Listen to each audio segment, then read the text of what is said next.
sometimes on my way to the studio, I see a storage facility and it has an advertising is that we have more room, or do you need more room? Now the question is, do you need that stuff that you need the storage room for? Do you need the stuff in your life that you're trying to make space for, or is it time to let that go?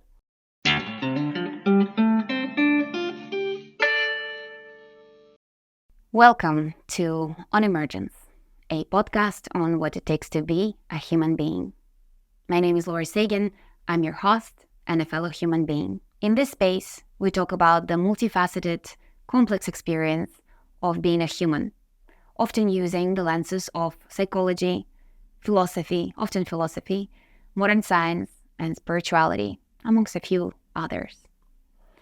So you might have found yourself in this space if you've been asking yourself questions that you don't know the answers to, and you might not necessarily even know where to get the answers from.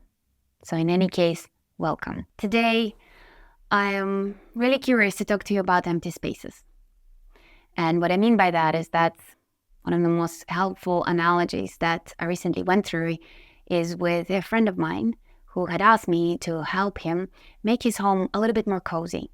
And his question was, well, what color do I paint the walls? What I asked instead is, well, can you get to the walls in the first place? That's the situation, is that when we're trying to change something in our lives, we kind of think about, well, what color of the walls that we need to pick in order to change our situation. But the question is, can you get to the walls? Or there are stacks of boxes that are preventing you to reach the wall in the first place? Can you move in your room with the paintbrush in order to paint the walls? Or again, is your room too full with boxes full of old things that no longer serve you? That becomes a question, but we're focusing on the color of the walls before asking ourselves, is that still the room that we want to live? Or is there enough space for this room to inhabit all the parts of you that you become over the years that you've lived in that room? I know I'm using analogies, but if you're going through the house renovation, you're not going to focus on painting the walls if your pipe is leaking, because the priority would be to fix the pipe. Because if you continue focusing on painting the wall and the pipe is leaking on the wall, then your wall is going to be moldy, and then you're going to have to keep painting the wall. So understand first that how to fix the deeper stuff. The deeper pipe work around your house. If you're focusing on how to paint the walls, if you're focusing on how to make yourself feel better and focusing on the self-care, but understand first, what is the room that you're inhabiting? What is the room within you? What are the boxes that are filled with things? What are the things inside the boxes that are inside of you? And I know that I'm talking with analogies here, because if your room is full of boxes of pent-up memories and emotions that no longer serve you, then start with the boxes. Then start with emptying the boxes. Don't buy new boxes. It's not about that. It's not about, sometimes on my way to the studio, I see a storage facility and it has an advertising is that we have more room, or do you need more room? We have the room. Now the question is, do you need that stuff that you need the storage room for? Do you need the stuff in your life that you're trying to make space for, or is it time to let that go?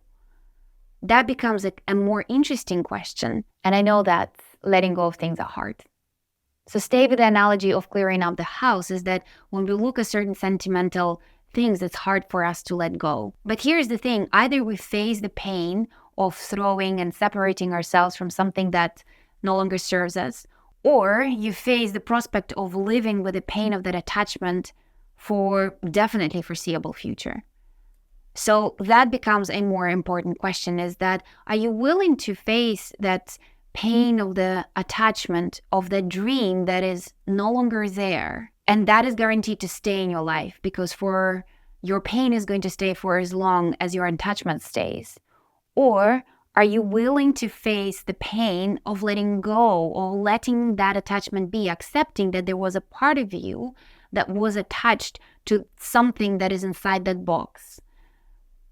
Accepting that part, that it existed, that it loved, that it believed in that dream that maybe didn't come through, or maybe it came through differently than you imagined, and letting that be in the box and taking that box out of the room, because you can't paint the room with all these boxes inside, attachments and the feelings that we struggle to let go of.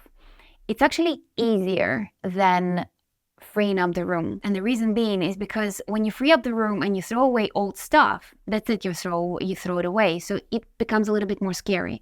But when you're dealing with letting something go, like a relationship or maybe a job or engagement, or oftentimes it's relationship that we struggle with, because there's a lot of dreams that we tend to attach to relationships that didn't bear fruit or bore a different fruit that we imagined. Really, with relationships, it's a little bit easier because that person tends to stay in the periphery. It's with the boxes that we take to the trash is that we throw away. We can't get that stuff back.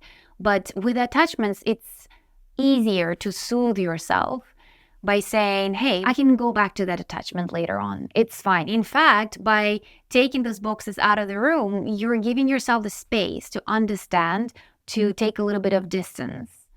And letting go of this attachment, as if you were letting go of those boxes, is easier because you can always, unlike the boxes of the old stuff that you threw away, you can always entertain the idea of bringing those attachments back in. Even though majority of the time, and I can guarantee you that I've done it more than once, more than twice, more than just a few and handful of times. When you bring back those old boxes of all the old attachments that you took out of the room in order to paint the walls of your new room, the walls of your new existence, you find that old stuff doesn't fit there anymore. Maybe it never had, or maybe it just no longer does. But experimenting with an idea of taking those boxes out in order to reach to the walls, in order to fix whatever needs to be fixed, so you can have the empty space to move, to do whatever renovations your inner room needs, that becomes more important.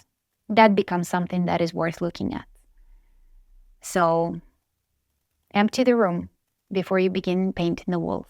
As always, if you have any thoughts or feelings that you want to share, I'd love to hear from you.